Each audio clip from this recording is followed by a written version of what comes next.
ભગવા સેનાના રાષ્ટ્રીય અધ્યક્ષ કમલ રાવલે કહ્યું કે આતંકીઓએ ધર્મ પૂછીને હિન્દુ ધર્મના નામે નિર્દોષ હિન્દુઓને માર્યા। જે સમજે છે કે આતંકવાદનો ધર્મ નથી હોતો તેણે પુરવાર કર્યું છે કે આતંકવાદનો ધર્મ અને મઝહબ બંને હોય છે। વધુમાં તેમણે જણાવ્યું કે હિન્દુ ધર્મનો નાશ કરવા જ આતંકવાદ ઊભો કરવામાં આવ્યો છે।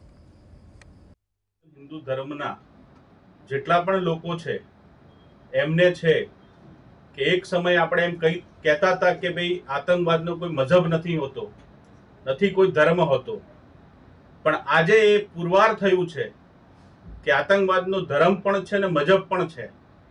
જ્યારે એ લોકોએ આપણા હિન્દુ ધર્મના વિષય ઉપર જ્યારે પૂછવામાં આવ્યું ત્યારે એમને ગોળીએ દીધા, ત્યારે એ પુરવાર તો થઈ ગયું છે કે પાકિસ્તાનનો આતંકવાદ એ ખાલી ને ખાલી ભારતના હિન્દુ ધર્મને